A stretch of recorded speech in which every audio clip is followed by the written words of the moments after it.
There's no reset button for me. I have no reset button. Everyone talks about, okay, you need to reset when you're going into one appointment to the next. I don't have a reset button. For me, it's the energy starts in the morning and goes all the way. There is no 8:30 to 5:30, turn on and turn off. That tap is constantly running. If I need to run till 8 p.m., 9:30, 10:30 p.m., I will do it. Yes, when I'm at home, I want to be at home, but I want to make sure that I clear everything. I don't want to carry that on to the next day. So, mate, I can't explain what it is, but maybe call it energy. And more so, it's not just a passion, it's more like an obsession.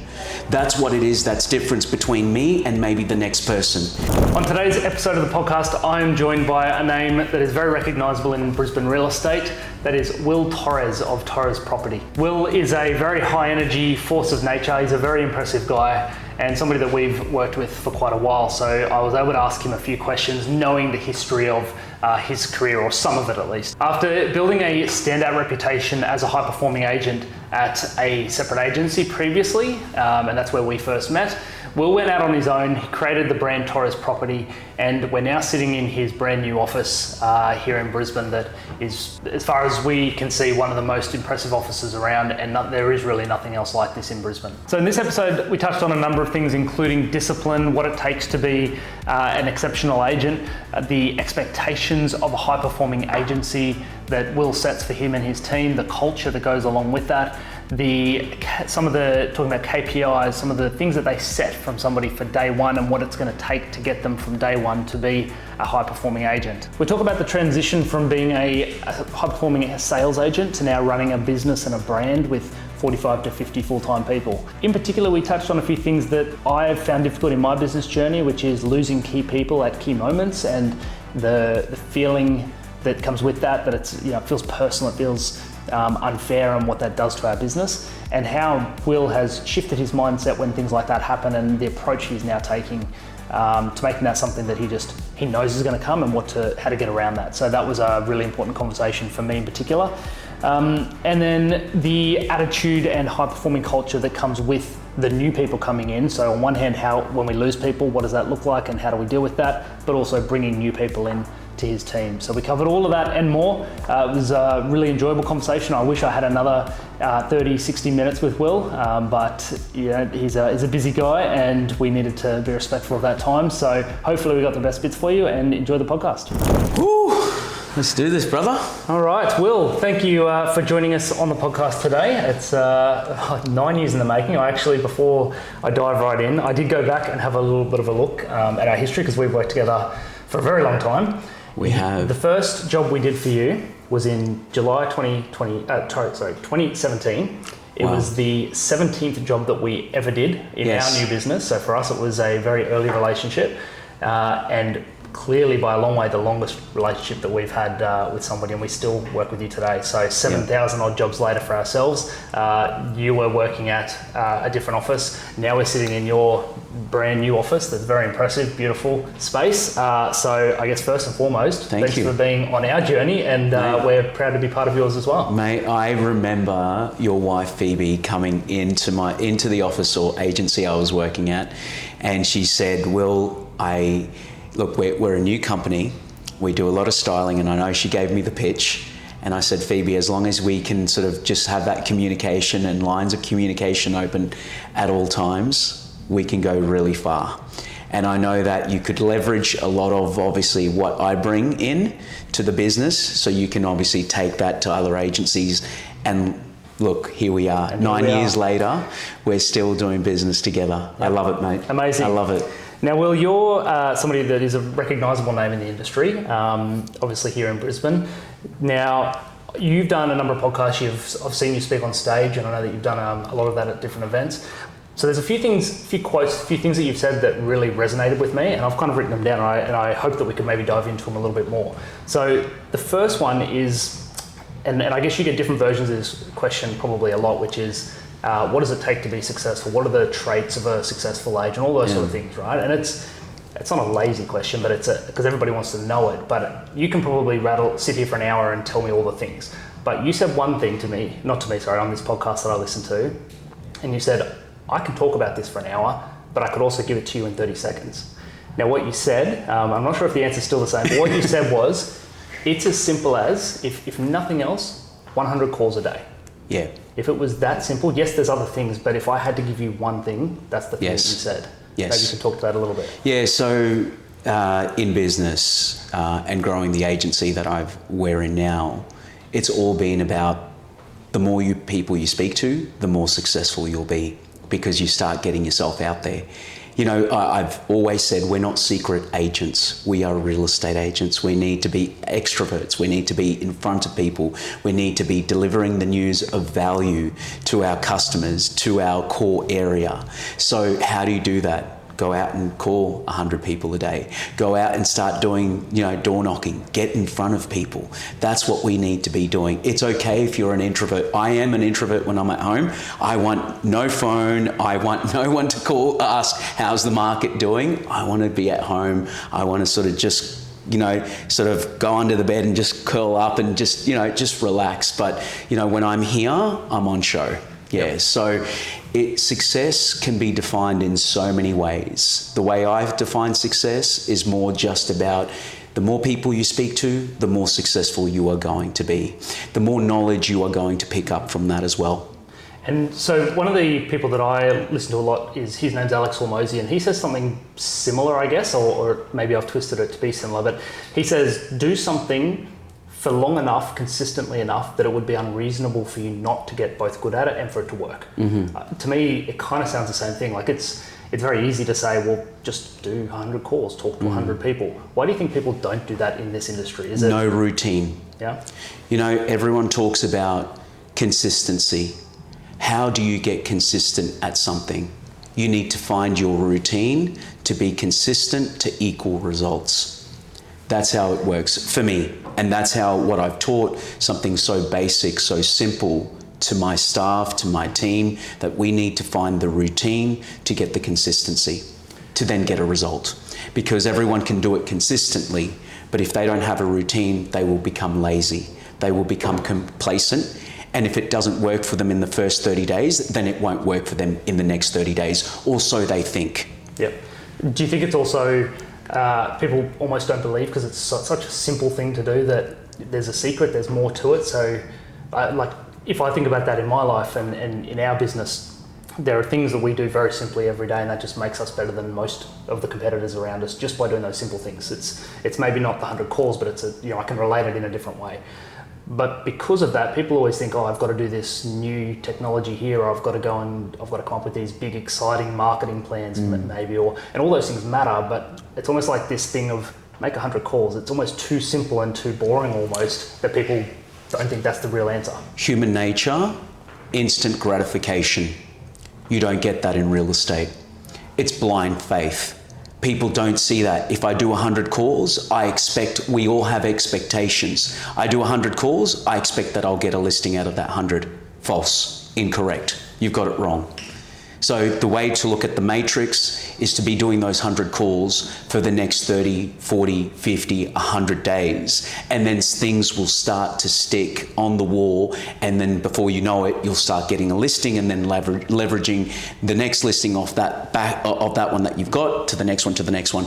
But it's the instant gratification that a lot of salespeople in real estate lack. Because if you go out and you mow the lawn, you can sit back within the hour and say, I've done a bloody good job at doing that. But then you go and do 100 calls and you get 99 people reject you. You go, well, I'm just going to stop at that 99 call because everyone is saying no to me. It's easy to think it didn't work. Correct. It's like push-ups. You can do 100 push-ups in a day, but you don't look in the mirror and see the difference. No, That's right. So that's me answering that question as to why I think a lot of people don't go and explore those options, because they have the thought of, if I do something, I then now have an expectation in doing that sort of work. Yep. And is that something, I guess, part of the next question I was going to go to is, because we've been working together for so long, like I said, you were working at a different agency when we first met. You transitioned into Torres Property and at your first office, and now you're in this one. Over that time, you've had to transition from a high-performing selling agent, and that was the only role that you had, to now a business owner, a brand owner, a sales agent, a mentor, all of these other things. And I guess I want to know a little bit about that, but in the way that it translates to the previous question, now you've got these new up-and-comers coming through that you're having to create that culture and expectation and coach. Do you have a way of making sure that those things are embedded in their learning? Mate, I feel like sometimes I'm breathing through a straw, truth be told. Like I've gone from being, a sales agent to a selling principal now with my team, but I'm in the trenches with them, mate. Monkey see, monkey do. I want to be doing what they're doing. I want them to be doing what I'm doing. What's right and what's wrong. What's going to get the vendor the best price. What's going to get the buyer the experience that they want when they're buying their first home or their 10th home. We want them to feel that experience and go through it. But I'm wearing many hats. It's not easy. I'm juggling a lot of balls. Sometimes those balls do fall.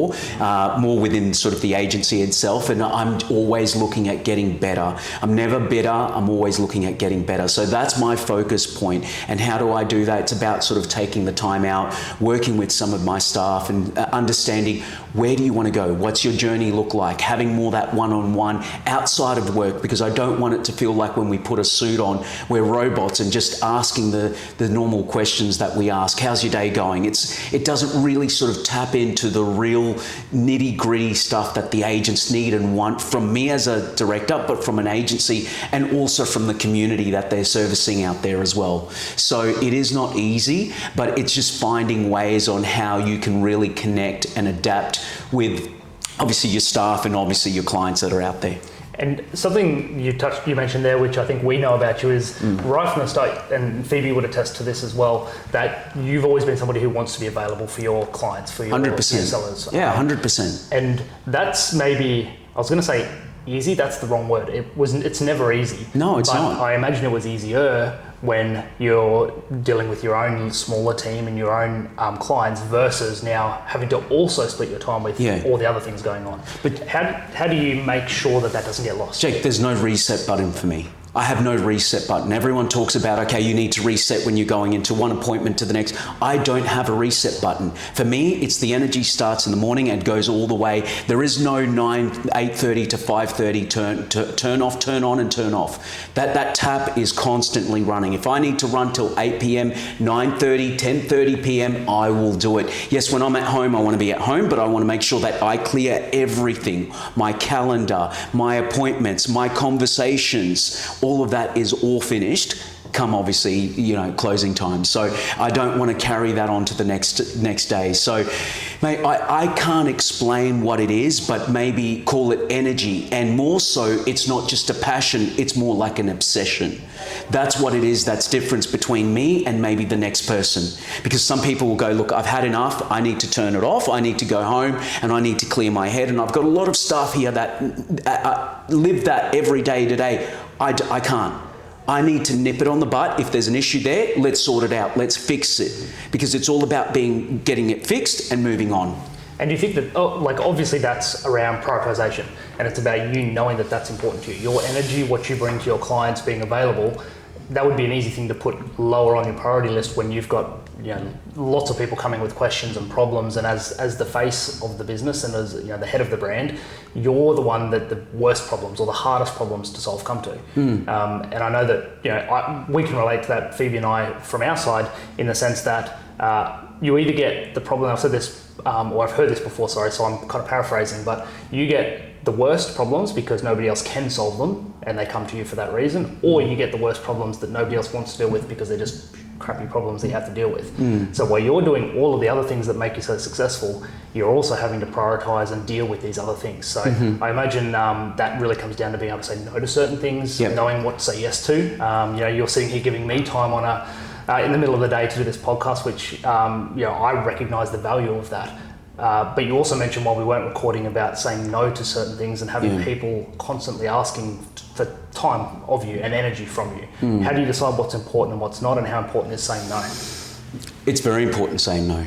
There are time stealers, people out there that steal your time for something that is obviously not going to be something of value. We've been on this journey for such a long time, and for me, it's I need to know who I can say yes to, and it's the ones that have committed to me and I've committed to them. So that commitment to me, I can't, I always need to be there for them. And it's the fear of and the anxiety of not performing and doing the best I can for them. So I will always be there for my clients and my staff. Now, when it comes to obviously others, I need to say no, because, you know, then that runs into the next day. It's a 24-hour day, and I say to my clients, I need 28 hours. 24 is just not enough. And people are, do you ever sleep? Yeah, I sleep for 5 hours a day, and that's it. I'm up at it again. So truth be told, for me, it's just the value of time is so important, because you don't get that back, and it's really how you sort of value that time. And I value it a lot. It was very different many years ago, but now that's slowly changing as we continue to grow, and I continue to have obviously more people sort of at me with questions and how things need to get fixed and what they should do and shouldn't do. But you know, they are big kids as well. They know what they need to do. They get me pretty quickly. I don't need to sit there for 45 minutes explaining one thing when I can say it in 2 minutes. Yep. Yeah. I love it. So in terms of that transition as well, you know, I've heard you talk about or answer this question where what has been the most difficult, or one of the difficult things, and you mentioned people. Now, we do a little bit of a similar sort of question every year. We do a bit of a look back at the year, and there's always two questions that we get asked that have the same answer. One is, what are you most proud of? And one is, what is the most challenging or difficult thing you face this year? And the answer to both is always people for us. Why did you answer people? Why is that? I'm most proud of I'm the challenge and being proud of people. Like, I mean, seeing them grow. You know, seeing them grow, being successful, because you can see what they've achieved. You know, I mentioned to you before, there's a gentleman that's walking around the office at the moment. He was my ex-boss. I learnt a lot from this guy. He now works for me. You know, and I was proud to work for him. He's now proud to work for me. It's funny how the tables have turned. We've gone full circle. But, you know, the biggest proud moment is when you see them, you know, break a milestone in their career, and because they can help themselves, they can help others, they can help their family. That's a proud moment for me, for them to sort of get to an achievement that they didn't think they could reach. And the biggest challenge is people, again, because you sort of bang your head up against a brick wall, and I'm like, how can you not see it? I can see it for you. And maybe because I've been doing this for 20 plus years, they've been doing this for 2 years, it's very different. But once they get it, that sort of challenge then turns into being a proud moment. Yep. Yeah, So in terms of the challenge as well, so this is almost a bit of a selfish question because I have it and I can see how it relates to maybe what we've seen from you as well. So I would say one of the more difficult things for us, and we've been in business for 9 and a little bit years now, is the people, you know, there's always people coming and going, and that's the nature of a business. Probably the parts that felt the most difficult were when we lost really key people. So we've, you know, and looking back at the time that we maybe have lost a few people, and I can think of a couple where when we lost them, the thought of what are we going to do? You know, is this going to have a big impact? And looking back at it now, it was never, you know, a deal breaker. It was never going to, you know, really destroy our business. It was just you're in the thick of it almost, and that person felt so important to it. But then you realise at the end of the day, everybody's replaceable to some degree, and there's great people that are going to leave for good reasons. There's people that are going to leave for less than good reasons. We've seen people come and go for you, in your brand as well. How do you think about that mentally? Does it impact you in the same way that it impacts me? I love this question. It did impact me. Over the holidays, as we went into 2026, something changed in me. I made a conscious effort to change in embracing the challenges that I'm going to get this year. I'm super excited about what challenges, growth from coming or going, you know. To me, I'm okay. I can sleep at night. I have come to the realization that that is going to happen in business. And yes, I used to feel like, what can I do? Can I throw more money at that person? Can I give them more market share? Can I spend more time with them? You can do all of these things, but then I think to myself, but what's going to happen in another year? They're not happy again, and then you have to try and, you know, stroke their back again. And I know that that happens in business. But for me, and one thing that I've learned coming into this new year is communication. And I've said it to my team. If there is an issue there that we can't break through together, this is not outside, this is internal in business, let's talk about it. We are not animals. We have been gifted with speech. So come to me and tell me what it is. Let's chat about it. Let your emotions out. Tell me what is really bugging you, so we can then fix it and move on and be better and not bitter about the situation, and then have resentment to me and the agency because you're not getting this, but yet you've told 3 other people in the office, but the person who's most important, who can fix everything, you're not willing to do. How does that work? How can I make it better? When you go and confide in other people, but not myself. So for me, I've really made it known to my staff, if there is an issue, let's talk about it. And it doesn't need to be within business hours or here in the office. Let's go have dinner.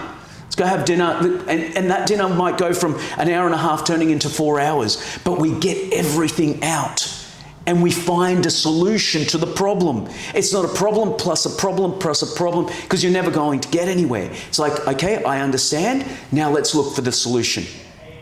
So for me, mate, biggest thing is being comfortable with the challenges that I have in 2026 and embracing them and learning from them. 1. And number 2, let's communicate. We're not animals. Talk to the right people that can make a change and can fix it. Not the people that you want to just air your problems to and then nothing comes about it and then you leave. So to me, that's what I've sort of really embraced and what I'm changing in the culture and the business today. That everything you've just said, I'm going to re-listen to, because I think it's something that I can very much relate to. I feel it's almost when somebody has left in the past certain, again, I'm thinking about specific examples as I say it. It feels personal, and it's not for for them. It feels personal maybe, and the reasons. But like you said, that whole communication thing, it's almost a solve all for problems like that. It might not end in the way where everybody's happy and we move on together, but it also gives you the chance to get to that point. Without it, it's just not even on the table. But it's okay as well, Jack. You know what, if some of my guys tell me something, I'm like, okay, cool. If you want to move on, I respect that. But I give them the advice on what they should do to move on. What are you doing moving to another agency? If you want change and this is not good enough for you, do it yourself. That's my advice. Don't go, what are you going to do? You'll be happy for 2 years, and what's going to happen? It's the same shit. Yep. That's what's going to happen. You'll come back and go, hey, this is just the same sort of different office, different name, but it's the same. Few changes here and there, then do it yourself. But you know what? I embrace, because most of the people that have been with me, they've been loyal. I've had such longevity with them, like a long, I guess, relationship with my staff for quite some time. And there's been only a number, and I can count them on one hand, where they have left and gone somewhere else. And I wish them the best. So it's not personal. It was, but then it's like, why? I'm running my race.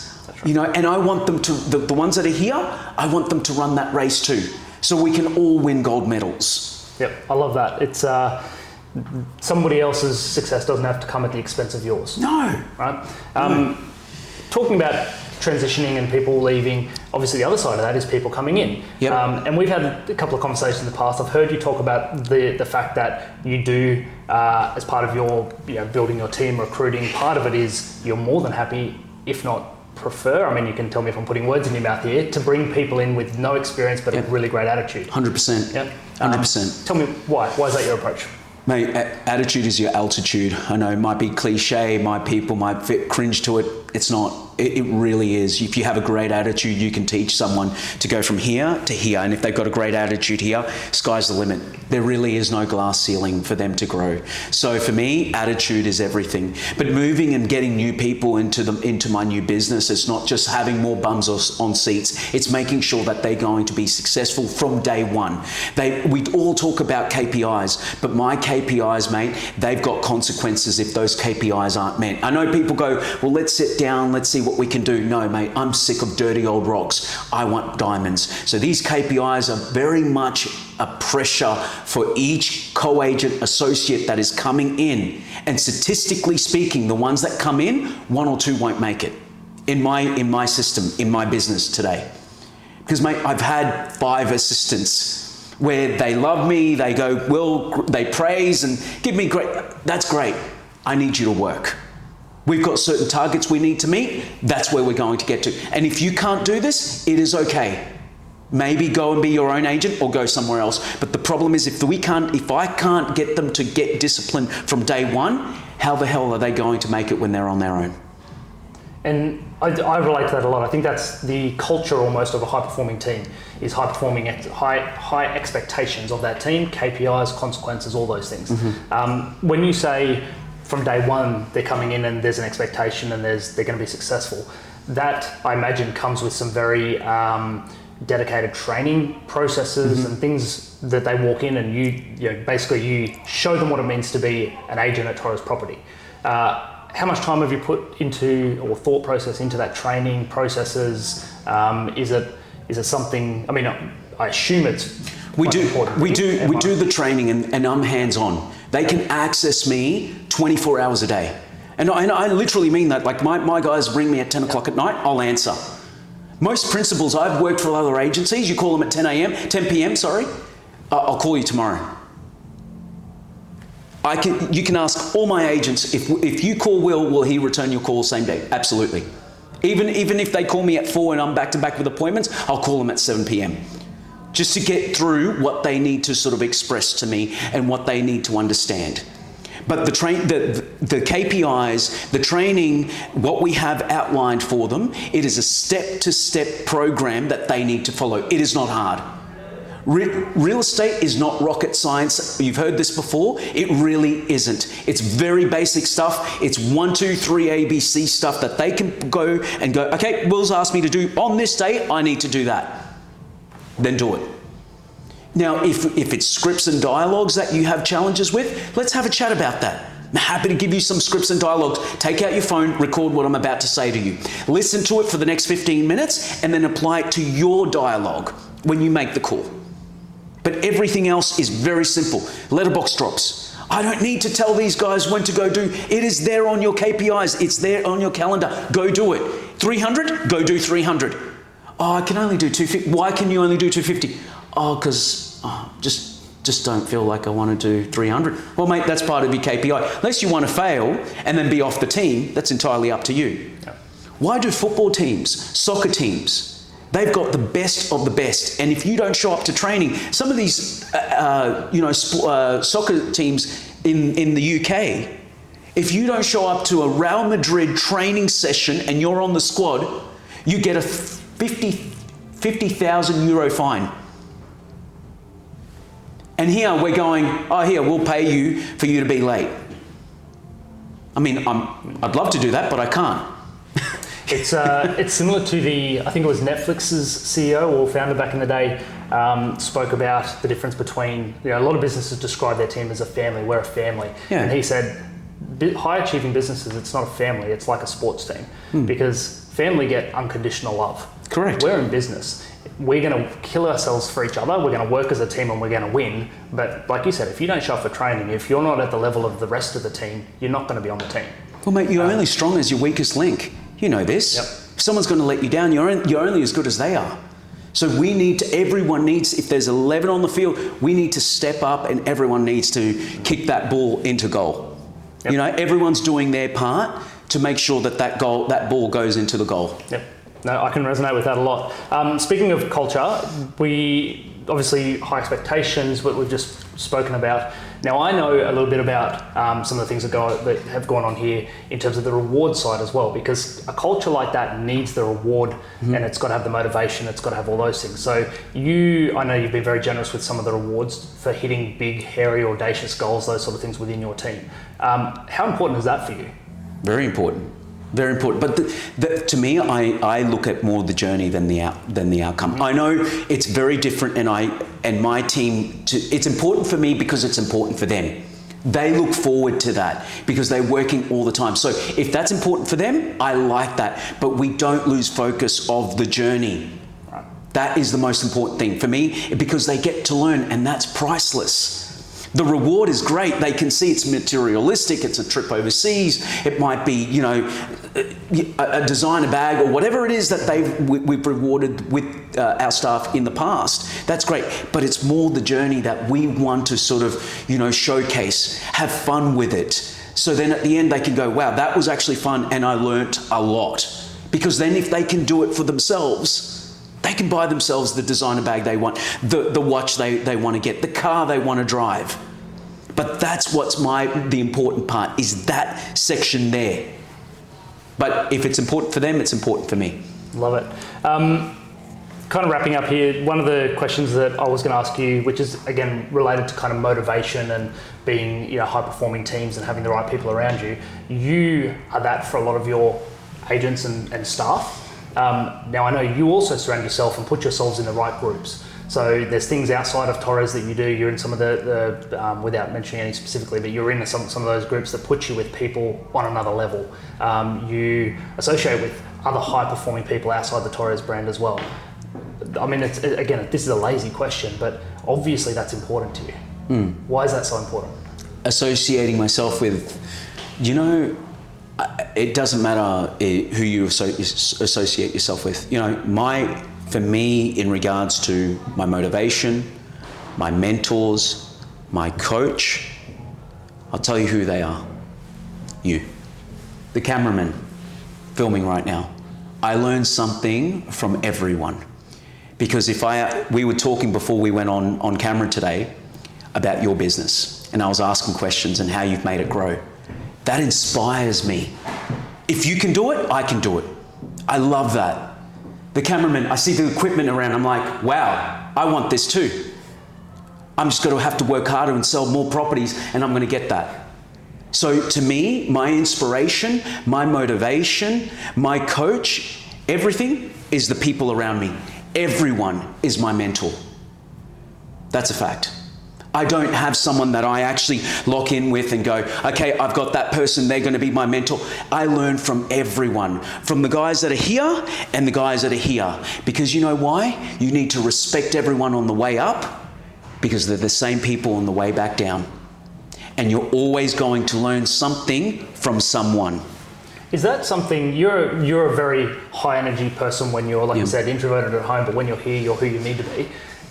Have you always had that level of energy? Have you always had that approach to learning from everybody?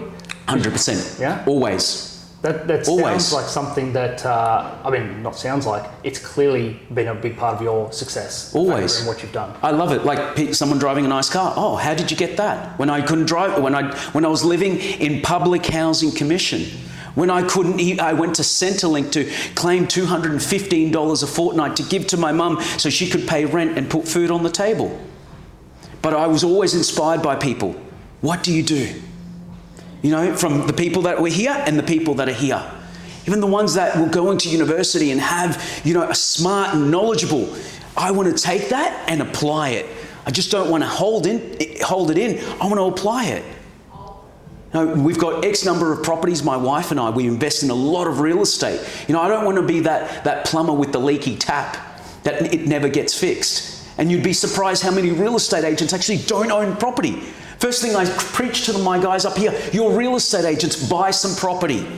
You have to go through that process of buying and selling so you know how it feels like, so the shoe's on the other foot. So for me, no one taught me. I didn't have a financial planner. I didn't have a father. I didn't have parents that had multiple properties and said, you should do this and this and this. You know how I learned? I learned from talking to people. Everyone was my inspiration. The person who has their one family home to the businessman who has 10 properties, and how they diversify their money. That's how I learn. So everyone is my mentor. And it's a perfect business for that as well, isn't it? Yeah, it is. It's all about the people. I love it. It's all about the people. Love it. We're going to wrap it up now. So one of the things that we do on this podcast is we ask the previous guest to leave a question for the next guest without knowing who it's going to be.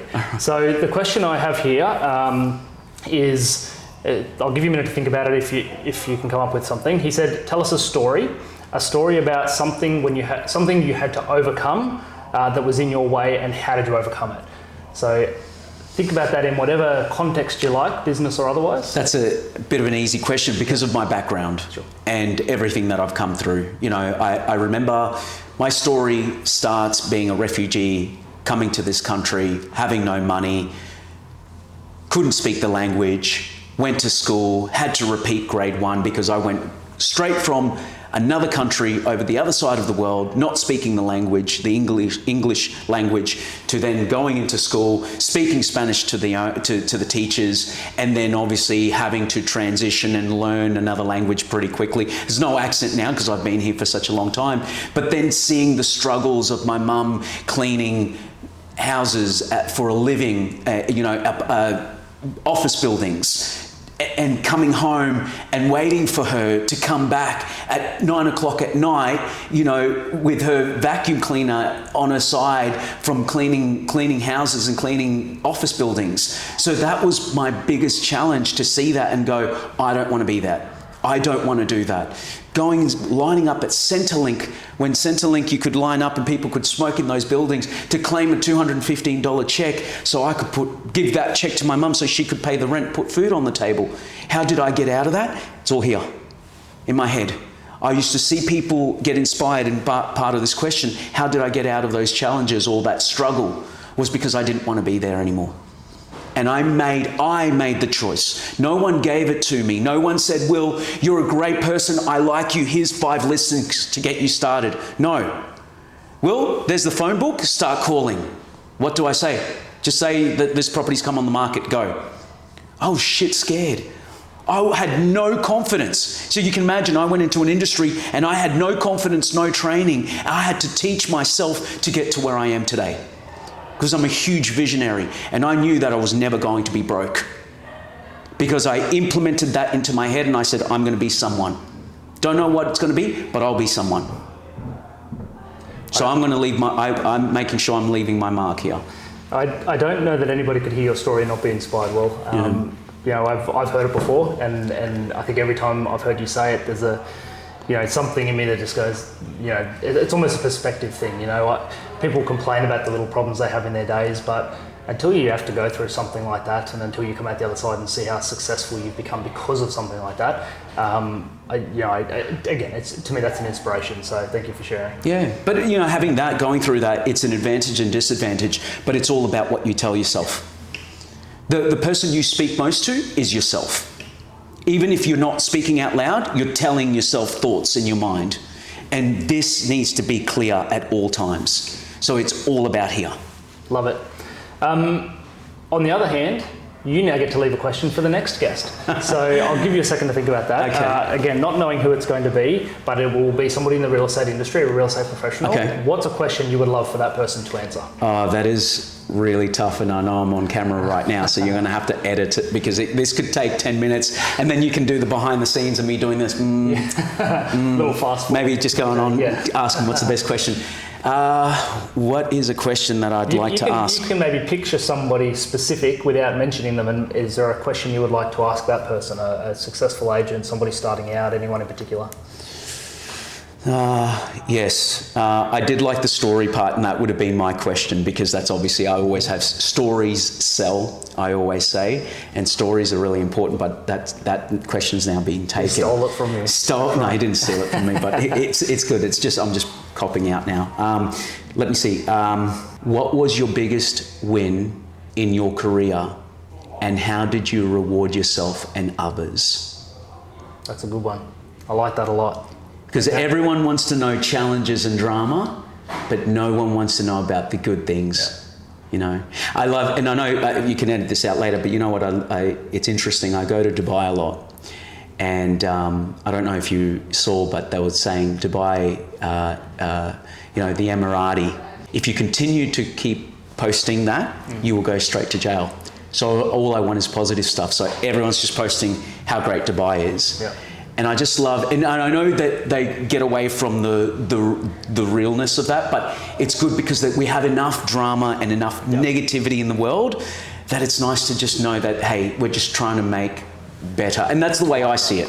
Yeah, I think it's not about hiding the things that need to be spoken about, the negativity, but negativity feeds off more negativity. And we have enough of it, man. Yeah, I think you can apply that in not only your business life, but personal as well. And it's not about being delusional, I get that, but especially in sales where you get rejected more often than not, You need to keep this moving forward. I think it's, as Gary Vaynerchuk would call it, practical optimism. That's so it's it. not delusion, No. practical optimism. Absolutely. You said it best. Yep. Well, it's been an absolute pleasure. Thanks, I really mate. appreciate it. No, it's been great. I love it. Yeah. It's been really good. I hope you had. I'll- I had fun. It's been great. I think you're a very inspiring guy. Thanks, you're man. Very high energy, and it's been a pleasure to be part of your journey. Thank you, man. I told you I'd bring the energy. Yeah. Always do. I love it. Always do. Thank you.